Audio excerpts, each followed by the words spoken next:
Good morning, guys, or good afternoon, depending on where you are in the world. It's Nick at Optima PS. Thank you for coming back to my channel. I really do appreciate it, and I really appreciate all those of you who have liked and subscribed my videos. I couldn't be more grateful, to be honest with you. It's great to know that you guys are out there and like what I have to say. But please do let me know that you like what I have to say. Jump on the comments, or the other way, let me know you don't. Any feedback is really, really well received. So today I wanted to talk about what I think is, I'm going to call it the most important topic in the crypto space right now. I'm not going to say this is the most important video or anything like that. I've seen those videos out there, but I'm uh, I'm modest enough to know there's more people than me who are going to discuss this subject, and some of them might do it better than me. So definitely not the most important video you'll see today, but the most important topic, and that's the topic of our exit strategy. Now, I have my own ideas as to what that's going to be. Other people will too. Listen to all of us. Take a little bit of everyone's background knowledge, everyone's personal situation, everyone's thoughts and feelings, and build something that's applicable to you. Um, I'm slightly different than everyone else in that, don't get me wrong, this is a really, really important part of my overall portfolio, or my overall topic, my overall thought process, my overall plan for life. The crypto side of things is incredibly important to me, but it's not all I have. I've worked in the traditional finance space for a long time, nigh on 20 years now. And as a result of that, I've built myself a similar portfolio to those I manage for my clients, which is the old fashioned traditional financial portfolios, ETFs, bonds, structured notes, mutual funds, that kind of thing. The boring side of finance, we look to make about 10% a year to build a retirement portfolio, to put your kids through college, that kind of thing, without taking as much risk. There's still volatility, the markets still move around, there's still good years and bad years, but not to the same levels as the crypto market. I always explain the crypto market is like the traditional market on steroids. When there's peaks, they're bigger peaks. When there's troughs, they're smaller troughs. Bigger troughs with the crypto world. It's a very different side of things, and crypto makes up about 10% of my overall portfolio. That doesn't necessarily mean it makes up 10% of the importance. Um, I look at my traditional portfolio as having taken care of retirement. It would take an awful big market crash correction change to mean that my retirement isn't basically covered right now. I've got about 20 odd, well, more like 30 years before I need to retire. But I'm on the right track with my traditional stuff. What the crypto world does for me is it boosts that. Going back to that market on steroids thing, it means that yes, right now I'm on track to retire when I get to 50, 55. With the crypto world, it puts me on track to retire next week if the market does what we want. So it's a different thought process for my crypto side of things, but it's still incredibly important to me because I'd love to be able to have the ability to retire next week. I don't want to retire, but I'd love the ability to. I'd love to have a great lifestyle in the meantime, go out and buy a nice new car, do all the things that we all want to do with this crypto portfolio. So it's not less valuable to me. It's that I've always thought of it in a slightly different way. Up until this bull run, I was planning to round trip.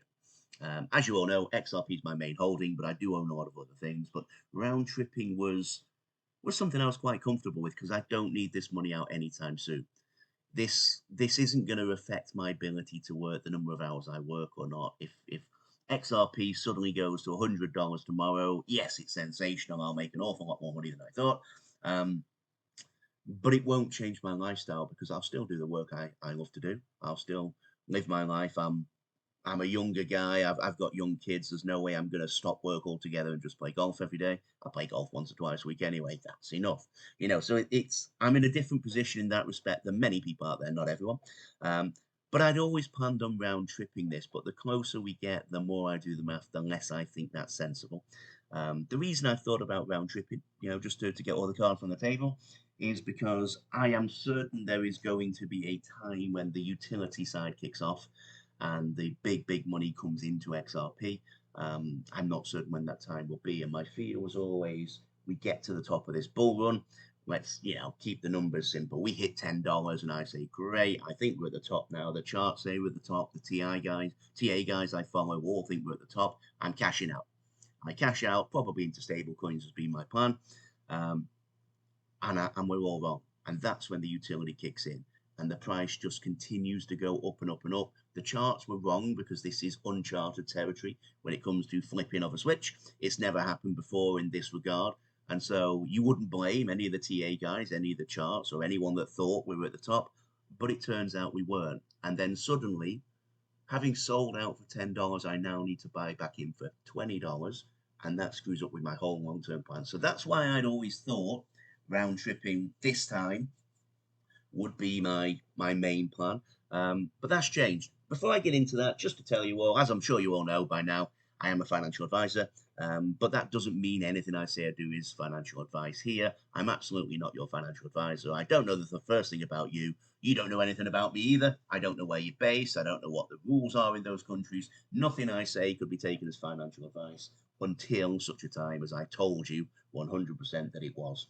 And you signed a bunch of forms, there would be no confusion as to whether or not I was giving you financial advice. So until that point in time, I'm just a bloke on the internet trying to share a little bit of value through my knowledge, and I hope you do take some value from it. So getting back into it then, going back to what I was saying, my plan now is to take some profits, mainly because I think we're going to hit values higher than I originally thought, and it will be a significant sum of money to most of us.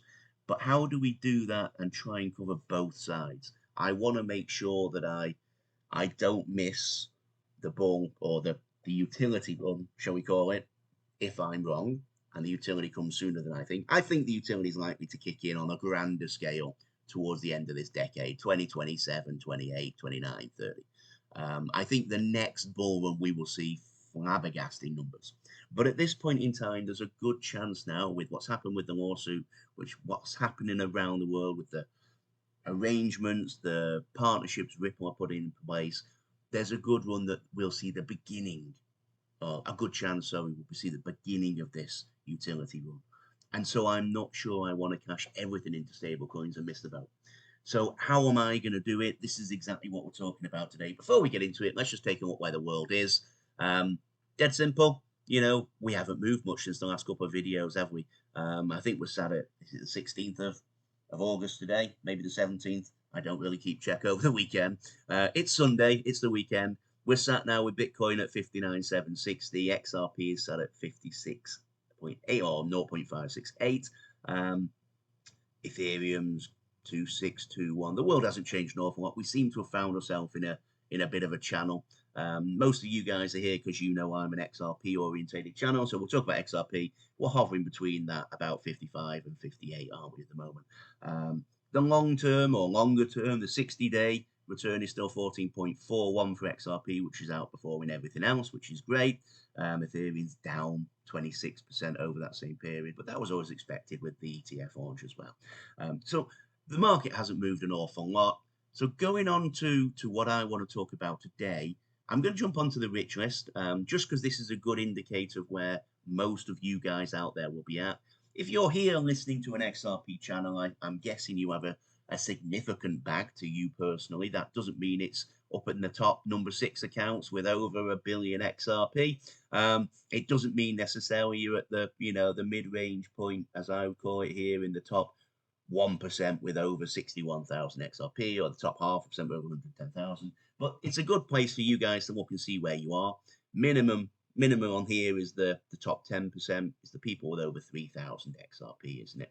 And I'm guessing a lot of you guys will be in that point. Some of you will be less, 0 to 20 XRPs, 20 to 500. You might just have an interest in the market. This strategy refers to all crypto and not just XRP. But just to jump on and take a look at it. So where we are in terms of the markets is we all suspect now we're in the run up towards a bull run, don't we? Most people, there's disagreements about what stage we're at in that bull run. There's disagreements about whether we've maxed out and going to come down or not from a few people, and about how we're going to see a ridiculous bull run from a few people, on the outliers at either extreme. But mainly most people are of the impression we are looking at a bull run and we're going to see things pick up from here. Bitcoin did its all-time high, but most other things didn't. That happened a bit early, so the market's a bit askew. But realistically, we expect this is some kind of bear trap, bull trap, whatever you want to refer to it as, and we're going to go jumping up from here.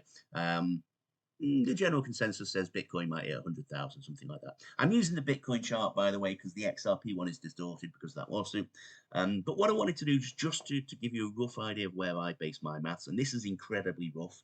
incredibly rough maths on this one. Let's go back to 2018 or late 2017 as it was when we hit those prices. So you go back to these days, and with Bitcoin, we got to about 19,000, didn't we? When it came tumbling down to the lows in 2019, it got to about 3,000. So that's about just over an 80% crash. The next time round, we were up here and we came tumbling down again. So we hit, what, it was 64, something like that, wasn't it? And we came tumbling down again to about 16, 17,000. Again, the crash on that one was about 75%. The average across them is about a 70 to 80% drop from peaks to troughs. Depends on the coin, depends on various things. Meme coins, you'll see, more exaggerated peaks and troughs on that. With Bitcoin now, I suspect it'll be less than 70% this time with the big institutional money ETFs and things coming in. But I just wanted to let you know where I base my maths. So my long-term plan on this now has changed from just round tripping to round tripping some in a way that I won't miss the boat if the world goes through the roof and the utility kicks in and we never see those 70% drops, 80% drops. Or I protect myself for the long run if we don't. So I've created just a little bit of a spreadsheet here. Now, again, I'm trying to include everyone on this. So I've used the number of XRP you hold going from 1,000, 5,000, 10,000, 20, 30, 40, 50, 60, 70, 80, 90, 100, 150, 200, 250, 500, a million, 5 million, and a billion XRP. If you've got a billion XRP, I don't think you care about your exit strategy. Listening to me, you've done far better in this than I have. You must have got in really early, or you're incredibly wealthy. Maybe Warren Buffett or Bill Gates are listening. I don't know, and that would only apply to you guys. But it just gives you a good idea of how the numbers work. Now, what I've done is I've taken the number of XRP. I've got today's current price. I've rounded up to 0.58. But, I think it's 0.57 right now, so we'll flick that through. The future price, I've got it as $1 right now, but this can be anything you like. So the spreadsheet works to take into account all this. Future value is just the value of your number of XRP times that future price. Then I've used a 50% value because what I've decided in more than just, that sounds really simple, cutting it in half, but I have done an awful lot of thought. I've looked at lots of different values, 25%, 75%, 33%, 66%. I've looked at leaving various amounts of my bag in, and this number will be different for all of you. But I've used a 50% value here just to keep the numbers simple and to explain where we are, where my thought process goes. The idea is when we hit a point that I believe is the top of this bull run, I'm going to cash 50% into stablecoins. Probably RLUSD if it's available by then. If not, then USDC or any one of the stablecoins, maybe a mixed bag of stablecoins, to be honest. And the reason I'm going to do that is because I'm unsure if the utility is ready to kick in this time, and I'm unsure if the value will ever hit numbers I need it to hit. So my numbers are different than yours. Everyone's number is different. It will depend more on how many of these XRP you have on column A. If you're a guy sat there with 1 million XRP, you're going to have a very different number to come out than me because you've got more XRP than me. If you're a guy with 1,000 XRP or a girl, you're going to have a different outcome or outlook to me because you've got fewer XRP than me. So the number of XRP you have will determine where you're going to look at this. But with me personally, I've looked at this. I've got enough XRP that, let's use this as an example. I don't have 100,000 XRP, by the way. It's not quite that much, but I do sit with a significant number of XRP. So I'm going to use the 100,000 mark as a great example, just as a talking point, mainly because 100,000 is a very, very easily divisible number. All these numbers are kind of linear. So if you look at 100,000 and you've got 10,000, you divide it by 10. If you look at 100,000, you've got 50,000, you divide those numbers by half. If you've got 200,000, you double it up. So it gives you a rough idea of where we're looking. Look at the column that's most applicable to you down the left, the numbers that's about right, and that will give you a good idea of what we're doing here. And so what I've decided is to begin with, I'll cash into stable coins, but the likelihood is if I get this right, I'll move this into some kind of fixed deposit based investment. Now, that might sound incredibly boring to most of you out there. That's exactly what I'm looking to achieve. 50% into a incredibly boring number is something, or an incredibly boring investment is something that you can say, well, I now guarantee I know what I've got.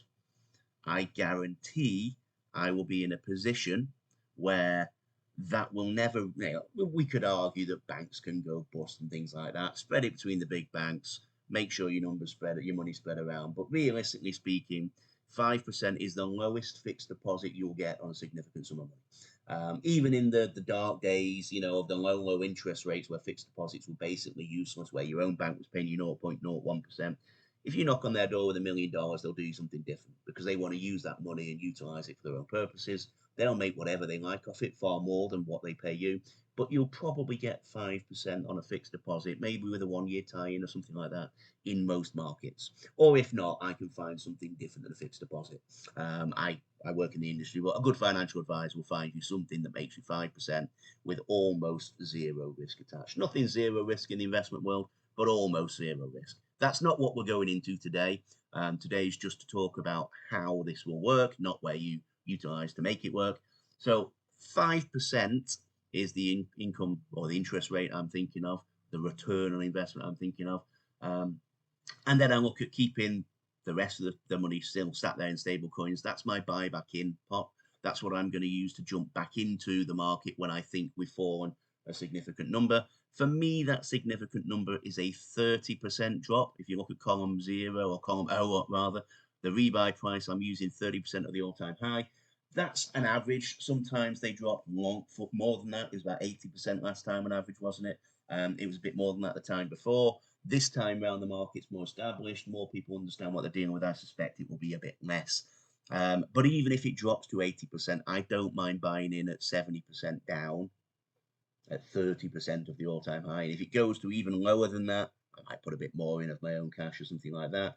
But realistically speaking, the number is based around maths I've done. I'll explain that in a bit more detail. And then it shows you what you're going to buy back here. So using that 100,000 column, these numbers are all interchangeable. I'll go into this in a moment. But to keep it simple, I've gone from a 57 cent XRP there in column C. Using column E, I've assumed a 10%. That could be $1. Let's use $10 for now because it keeps the numbers simple again. I don't know how I've just knocked those down to 4. So bear with me one moment. Just change that back. I'm going to have to use a slightly different format now, but never mind. I'll keep the video rolling. The show goes on. So going back to this, so we're talking about $10 future price. So future value, let's use the 100,000 because it's easily with the maths, as we said. You're going to be sat there with, give or take, and well, exactly $1 million, aren't you? If you've got exactly 100,000, you have exactly $1 million worth of XRP. Now that's a good number because for most people, $1 million is a significant chunk of change, isn't it? It may not be retirement money, long-term retirement money. For me, it's not.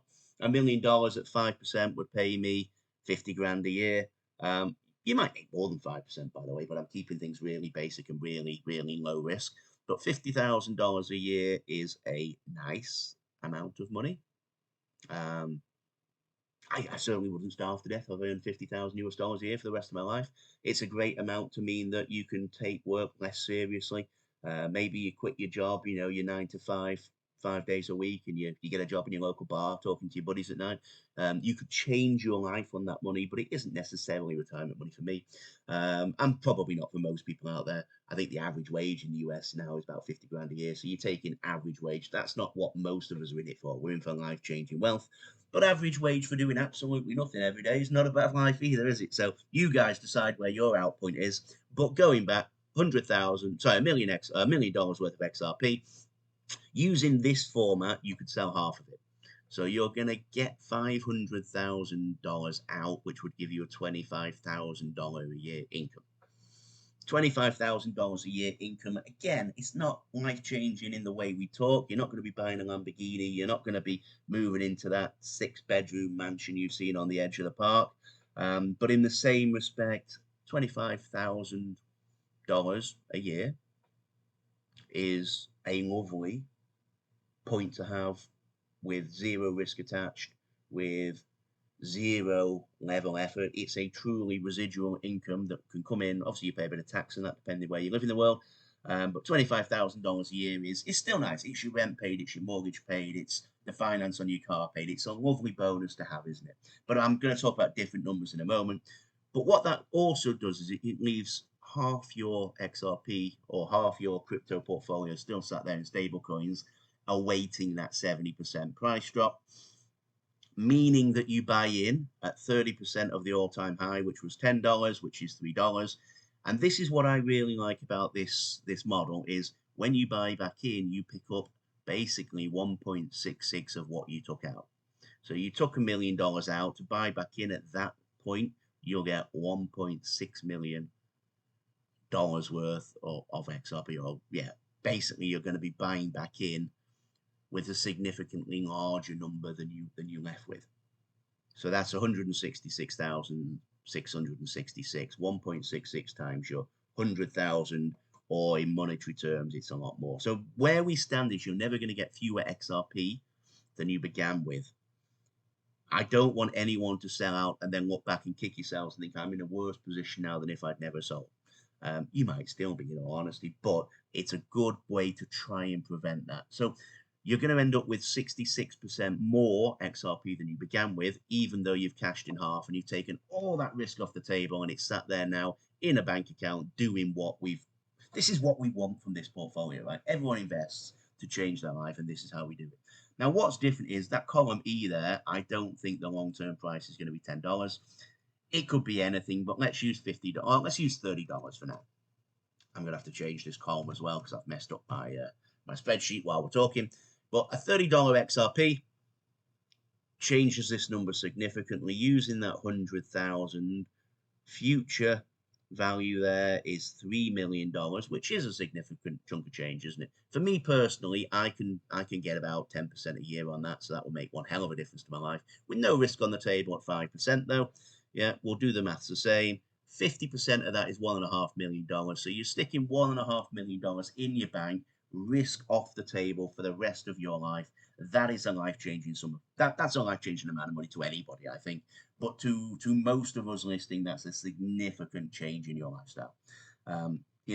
Taking half that off, you're going to be guaranteed 75,000 US dollars with no risk attached whatsoever for the rest of your life. I don't care who you are, that's a massive, massive change. 75,000 US dollars a year for the rest of your life makes a big difference to most people's lives for doing absolutely nothing. That's for doing nothing. If you keep working in the meantime, you can save that 75,000 up every year and just put it back into those fixed deposits and boost the amount that you're going to see as an income later on. But it's still going to leave $1.5 million US dollars in stable coins.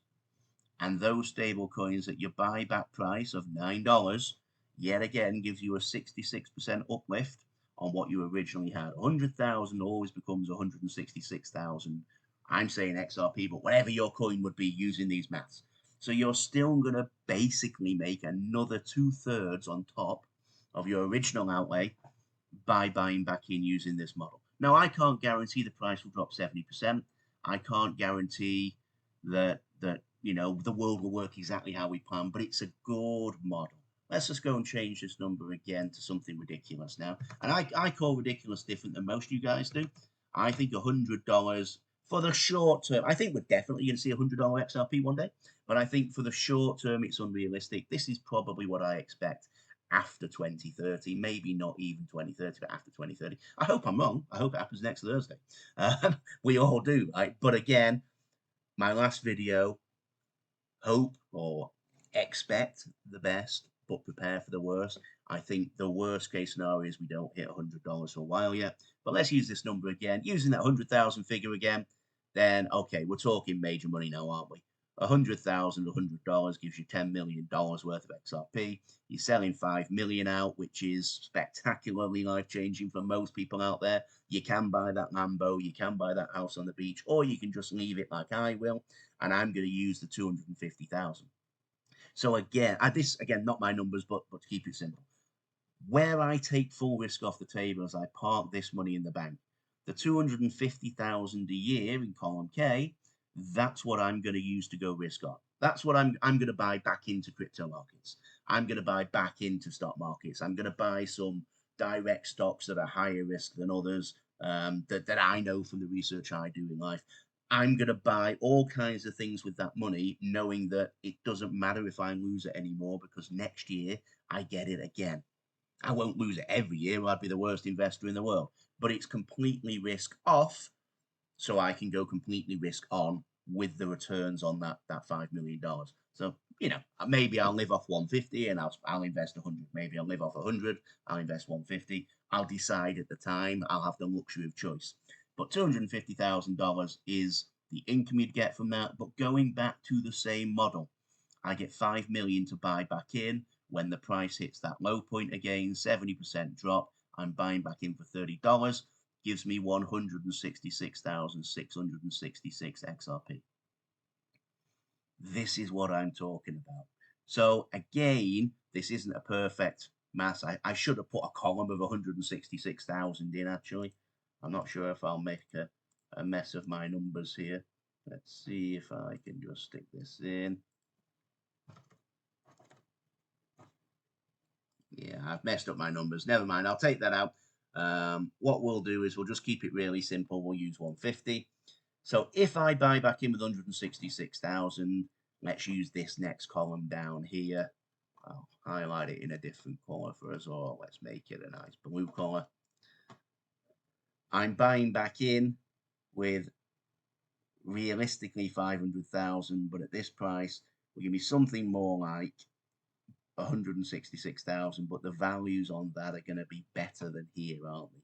If we get back up to $100 again in the future, then I'm going to have $15 million worth of, I'm actually going to have 16.66 recurring million dollars worth of XRP. That's a staggering amount of money. So that's my rough plan. I mean, hopefully that makes sense to you. I've rabbited on for a while. I don't want to go into too much detail, but my exit plan is exactly that. I'm going to take 50% of profits, move them into stable coins at the time, and the other 50% park it in a fixed deposit account if it's a significant amount of money. If we only hit $3, I'm not going to do it.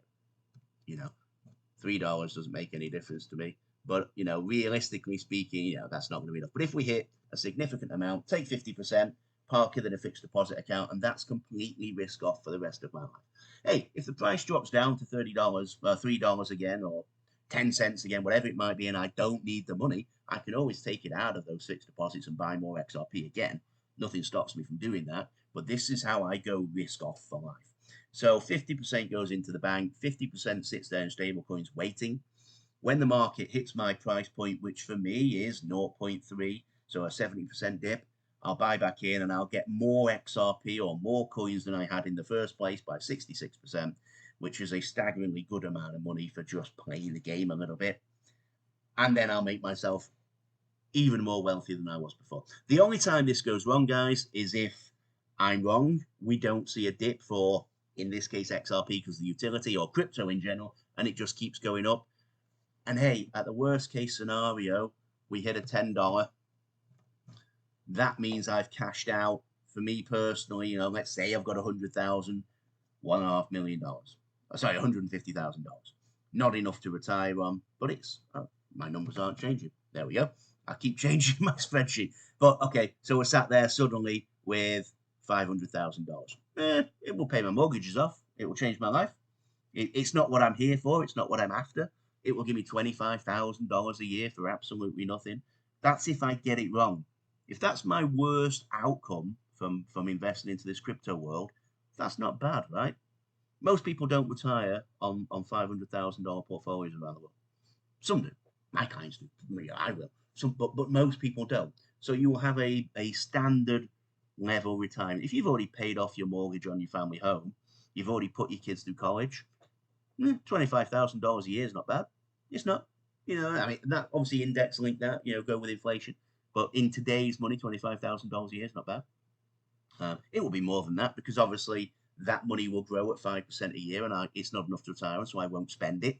So over the next, I don't know, it'll be 17 years, give or take, I'll have doubled it, and then I'll get 50,000 a year, something like that.